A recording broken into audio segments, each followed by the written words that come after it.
오늘 말씀에 보니까요, 우리가 이제 출애굽이 시작되었어요. 창세기가 끝나고 이제 하나님께서 애굽에서 400년 넘게 살고 있던 이스라엘 백성들, 그들을 돌아보시는 그 시점이 바로 오늘 말씀이죠. 이제 모세도 살인 누명을 쓰고 살인 죄목을 갖고 이제 광야로 도망가서 있을 때죠. 이제 하나님께서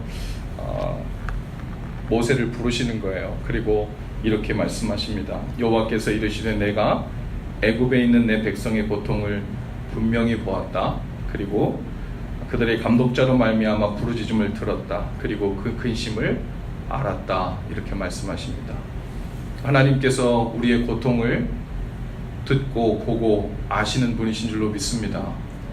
아마 400년이 넘도록 고통당하고 부르짖었고 기도했을 텐데, 몇몇 사람들은, 아마 적지 않은 이스라엘 백성들은 하나님께서 정말 우리의 부르짖음을 듣고 계신 걸까 의아해한 사람들도 많았을 겁니다. 왜냐하면 한두 해가 아니잖아요.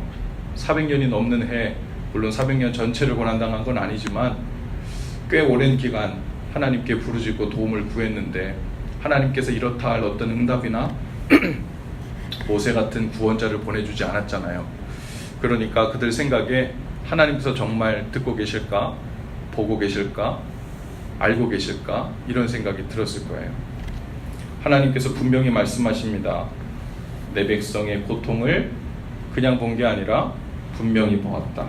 그리고 그들의 감독자로 말미암아 부르짖음을 들었다. 그러니까 그들을 괴롭히고 있는 자가 누군지, 어떤 감독자인지도 하나님께서 다 보고 계셨다는 말씀이죠. 그리고 그들이 속으로 부르짖지도 않았지만 그들 안에 생각하고 있는 근심하는 마음도 하나님께서 헤아려 알고 계신다. 여러분, 이것만으로 우리에게 큰 위로와 힘이 될 수 있기를 바랍니다. 하나님께서 이미 분명히 보시고 우리의 부르짖음을 들으시고 우리가 말도 하지 않은 우리 속의 근심과 염려까지도 이미 다 알고 계신다는 것, 헤아리고 계신다는 것, 여러분, 이것을 믿고 나갈 때 우리가 하나님께서 역사하시는 손길이 보이게 될 줄로 믿습니다. 하나님께서 이제 말씀하시는 거예요. 이제 가라. 도대체 뭐가 준비되었길래 이제 가라고 하는 걸까요? 이제 가라 라는 이제는요, 우리가 보통 이제 어떤 일을 행하기 이제 만반의 준비가 되었을 때 하는 말이잖아요. 때가 되었다 라는 말이기도 하지만 이제는 다른 거 볼 것 없이 다 준비되었으니까 가라는 얘기잖아요. 이제 가라. 그리고서는 뒤에 조건이 나옵니다. 내가 왜 이제 가라라고 얘기하냐면 이런 조건이야. 이스라엘 자손의 부르짖음이 내게 달했기 때문에, 그리고 그들을 괴롭히는 학대도 내가 보았기 때문에, 그거면 됐다는 거예요. 다른 조건 내세울 것 없이 이제 모세에게 가라는 겁니다. 내가 그걸 보았고 내가 그 부르짖음이 내게 달했으니까 가면 된다는 겁니다. 하나님께서는 지금 이 이야기를 시작하시면서 어쩌면 모세가 크게 쓰임받는 그 시작의 어떤 스토리를 시작하는 것처럼 보일 수 있습니다. 그런데 여기에 주어는요, 항상 모세가 아니에요. 누가 주어죠? 하나님이 주어요. 계속 내가 이러시거든요. 10절에도 보니까 이제 내가 너를 바로에게 보내어 너에게 내 백성 이스라엘 자손을 애굽에서 인도하여 내게 되리라. 계속해서 하나님께서 내가 이렇게 말씀하고 계세요. 내 백성을 위해서 내가 계획했고 이제 가라고 내가 명하고, 왜냐하면 내가 그 소리를 들었고 내가 그들의 부르짖음을 들었기 때문이라고 말씀하십니다. 그런데 이 모세에게는 그렇게 안 들리는 거예요. 모세에게는 어떻게 들리는 거예요? 하나님이 하신 일이 아니라 이제 내 스토리가 시작되는 줄 착각하는 겁니다. 자신의 스토리. 살인자로 도망 나와서 80년을, 나이 80세가 되었는데 광야 생활 40년을 지내고 나이 80세가 되어서 이제 무엇을 할 수 있겠습니까? 그리고 지금 모세 자신이 생각할 때는 계속해서 자기 안에 떠오르는 되뇌이는 말은 무엇이냐면 내가 누구이기에 갑니까? 이런 말이 나올 법도 하지요. 지금 내가 누구이기에 라고 하고서 뒤에 붙여지는 말이 두 개예요. 하나는 내가 누구이기에 바로에게 가면, 또 내가 누구이기에 이스라엘 자손을 애굽에서 인도하여 낼 수 있습니까? 이 얘기예요. 그럴 말도 한 것이 이제 바로에게 가려고 하니까 뭐가 걸려요? 바로는 자신에게 지명수배를 내린 사람이에요. 그죠? 지명수배가 내려져 있는데 내가 그 앞에 어떻게 나가겠어요? 거기에 내가 누구이기에 라는 말을 할 수밖에 없겠죠. 그리고 또 내가 누구이기에 이스라엘 자손을 애굽에서 인도하여 내릴까? 그들 앞에 내가 뭐라고 나섭니까? 내가 나간다고 그들이 나를 지도자로 인정해 주겠어요?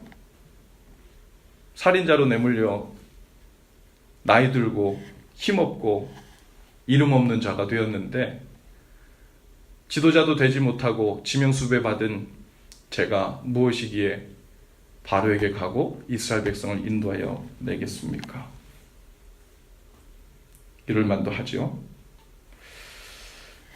바로의 권세, 능력, 성경에서 빈번하게 애굽이 나올 때는요, 이 애굽은 우리가 사는 세상에 비유됩니다.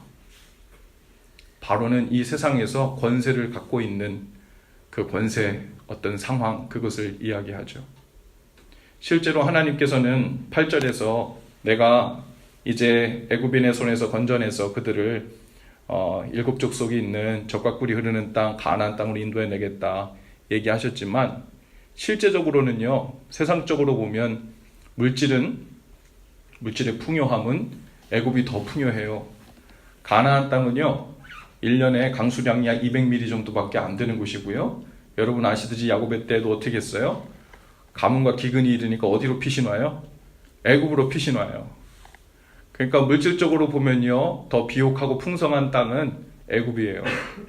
그런데 하나님께서 젖과 꿀이 흐르는 땅으로 인도하겠다 그러면서 이스라엘 백성을 가나안 땅으로 인도하시거든요. 하나님의 말씀은 지금 그냥 물질적으로 풍성한 곳으로 인도하시겠다는 말씀이 아니라 세상에서 빼내오시겠다는 말씀입니다. 할렐루야.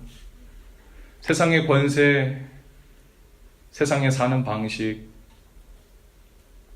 안절부절 근심과 염려에 붙잡혀 살 수밖에 없는 그 세상의 시스템, 그 권력에 붙들려 살고 있는 우리를 그 애굽의 손에서 건져내서 젖과 꿀이 흐르는 땅, 여기서 말하는 젖과 꿀은 무엇일까요? 가나안 땅에 가보니까 젖이 흐르고 꿀이 흐릅니까? 이거 문자적으로 전혀 안 맞는 말이잖아요. 물론 그곳에 농사를 짓고 소득을 얻게 되는 일이 부분적으로 있긴 했지만, 여기서 말하는 젖과 꿀이 흐른다는 말은 하나님의 은혜와 평강이 흐르는 땅이라는 말이죠.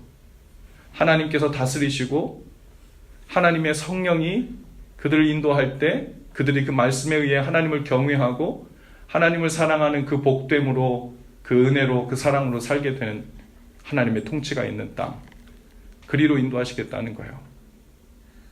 근데 그 앞에서 계속 모세는 뭐에 걸려요? 내가 누구이기에 계속 걸리는 거예요. 그랬더니 12절에 하나님께서 다시 너가 주어가 아니야, 제가 누구라고요 하고서는 자꾸 자기를 드러내니까 하나님께서 네가 주어가 아니야. 그리고 다시 뭐라고 말씀하세요? 내가 반드시 너와 함께 있으리라. period. 그거면 됐어. 모든 조건은 끝났어. 뭐면 된다고요? 내가 반드시 너와 함께 있으리라. 그거면 됐다는 거예요. 우리가요 하나님 앞에 은혜를 구하고 또 하나님에서 멀어져서 평강을 잃어버리고 은혜를 잃어버려서 마치 가나안 땅의 은혜 땅에 살다가 다시 애굽 같은 삭막하고 무언가 우리를 뒤쫓고 우리를 올가매고 우리를 불안하게 하고 두렵게 하는 애굽으로 자꾸만 끌려 나오는 것 같은 우리의 삶을 경험하게 될 때, 거기에서 다시 건져내서 우리를 이끄실 때 하나님이 우리에게 약속하시는 것은 무엇입니까? 야, 애굽에 살 때보다 더 많은 돈, 더 좋은 건강, 더 좋은 것들 내가 허락할 테니 이리로 가자 이러십니까? 그런 적 없으세요? 하나님이 뭘 약속하세요? 내가 너와 함께 하겠다. 내가 너와 함께 하겠다. 내가 너와 함께 하겠다는 말을 잘못 들으면 안 돼요. 내가 너와 함께 하겠다는 말 속에는요, 우리가 예상치 못한 루트의 길들도 있어요. 사망의 음침한 골짜기 같은 길도 들어가 있고요. 이해 안 되게 뺑뺑 돌아가는 길도 들어가 있고요. 어떨 때는 고민되고 근심되고 혼란스러운 그런 루트도 들어가 있어요. 그런데 하나님의 약속은 변함없습니다. 거기에서도 내가 반드시 너와 함께 있으리라. 그러면 너가 흔들릴 이유, 평강을 잃을 이유, 적과 꿀이 흐르는 것을 경험하지 못할 이유가 없다고 하나님 말씀하시는 거예요. 그것을 단단히 붙들고 있으면 너는 애굽에 살고 있음에도 불구하고 가나안 땅을 경험할 수 있다 말씀하십니다. 오늘 여러분 살고 있는 삶의 지경은 애굽 같아요? 가나안 땅 같아요? 만일 마치 애굽에서 종살이 하는 것처럼 우리의 마음이 무언가에 사로잡힌 것 같고 두렵고 근심스럽고 불안하고 무언가 세상적으로 이것이 되지 않으면 우리의 모든 것이 걸려 있어서 불안하다면 우리는 애굽에서 종살이 하고 있는 것과 같은 거예요. 하나님께서 건져내시겠다는 겁니다. 여러분 이 시간 하나님 앞에 나와서 부르짖고 있는 것이 복이고 은혜인 줄로 믿습니다. 여러분 아까 7절에 보니까 애굽의 내 백성의 고통을 분명히 하나님께서 보셨는데 문제는요, 어떤 백성들은 하나님께 부르짖지 않아요. 왜 부르짖지 않아요? 이유는 하나예요. 혼란스럽고 마음이 어렵잖아요. 요즘에는요, 부르짖지 않고 어디로 가요? 잊을 수 있는 것, 그 문제를 잊고 살 수 있는 곳으로 도망가잖아요. 내가 좋아하는 것을 쫓아가든 그냥 내 정신과 생각을 그냥 다 빠뜨려버리고 그냥 복잡한 생각, 근심스러운 생각 다 잊어버리고 잠시 있을 수 있는 것을 계속 몸만 피신하는 게 아니라 우리 마음과 생각을 계속 피신시키잖아요. 그렇죠? 문제는 피신 갔다 온다고 해서 그 문제가 해결되는 게 아니라는 거예요. 피신 갔다 오면서 나름대로는 우리 안에 쉼이라는 명분이 있을지도 모르지만 문제는 쉬기만 하고 하나님 앞에 나오지 않는 거예요. 하나님 앞에 부르짖지 않는 거예요. 왜 부르짖지 않을까요? 안 믿기 때문에 그래요. 다른 이유 없어요. 고통스러울 때 하나님 앞에 나와서 부르짖지 않는 이유는 다른 종류의 쉼이 부족해서가 아니라 하나님 앞에 나와서 부르짖어 봐도 이스라엘 백성들처럼 정말 하나님이 들으실까? 보고 계실까? 내 근심을 이해하시고 아실까? 그것에 대한 신뢰가 없는 거예요. 부르짖지 않으니, 물론 하나님께서 부르짖지 않는다고 모르시는 분은 아니죠. 하지만 부르짖지 않으면 하나님을 향한 우리의 믿음이 표현되지 않아요. 오늘 여러분 삶 가운데 무엇이 이 애굽의 바로의 권력같이 여러분의 삶을 붙잡고 있는 것 같아요? 제가 무엇이라고 제 삶에 있는 이 바로의 권세와 같은 이 문제를 제가 뭐라고 이겨낼 수 있겠습니까? 제가 뭐라고 이것을 감당해낼 수 있겠어요? 제가 뭐라고 이 상황을 뒤집을 수 있겠어요? 이제 와서 제가 뭐라고 뾰족한 수가 있겠어요? 모세와 같은 마음이에요. 모세와 같은 마음. 그런데 하나님께서는 그래, 내 일을 이루기 위해서 네가 뭐가 되도록 만들어주마 이렇게 답하지 않으세요. 주님 제가 이것도 갖췄고 저것도 갖췄으니까 이제 좀 제가 뭐 해볼만 합니다. 하나님은 절대로 그렇게 만드시지 않아요. 한 걸음을 떼게 하시되 뭘 다시 기억하고 상기하고 붙들게 하세요? 내가 반드시 너와 함께 있으리라. 처음에도 그랬고 지금도 오직 그거 하나예요. 그거 붙들고 나가면 똑같은 상황 속에서 담대한 발걸음 뗄 수 있고 믿음으로 나아갈 수 있고 평강을 얻을 수 있고 하나님 일하시는 손길을 보게 될 줄로 믿습니다. 그것이 믿음으로 사는 거죠. 다른 방법으로 살아보면요, 일은 잘 될지 모르나 하나님 일하신다는 손길은 경험하지 못해요. 여러분, 오늘 우리의 말, 행동, 우리의 믿음이 바로 앞에서 무슨 능력이 있겠나? 계란으로 바위치기지, 그런 생각으로 혹 관철되어 있다면, 혹 그런 패배의식에, 혹 이 모세처럼 내가 이렇게 지명수배를 받고 아무도 날 알아주지 않는 실패한 과거, 이제는 힘도 다 빠진 할아버지가 된, 더 이상 소망이 없는 내 주변 환경 때문에 뾰족한 수가 없다고 생각된다면, 지금이야말로 여러분 잘 오셨고 오늘이야말로 주님 앞에 부르짖으시고, 그리고 하나님의 약속의 말씀, 내가 반드시 너와 함께 있겠다고 처음부터 지금까지 줄곧 말하지 않았냐? 한 번도 내 목소리를 듣지 않은 적이 없다. 한 번도 네 근심과 네 마음을 헤아리지 않은 적이 없다. 말씀하시는 그 음성을 다 듣고 주님의 그 평강과 은혜 가운데 거하시는 저 여러분들 다 되실 수 있기를 주님의 이름으로 축복합니다. 잠깐 기도하죠.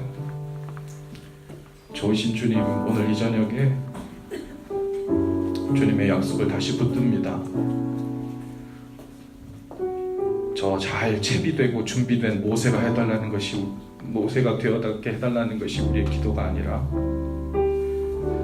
하나님이 누구신지를 다시 보게 하시고, 내가 주인이 되고 주어가 되었던 나의 삶에서 하나님이 주인이시고 주인공인 삶의 스토리가 될 수 있도록, 거기에 우리는 조연으로 그 스토리의 한 역할을 감당하는 것임을 기억하고 나가게 하여 주옵소서.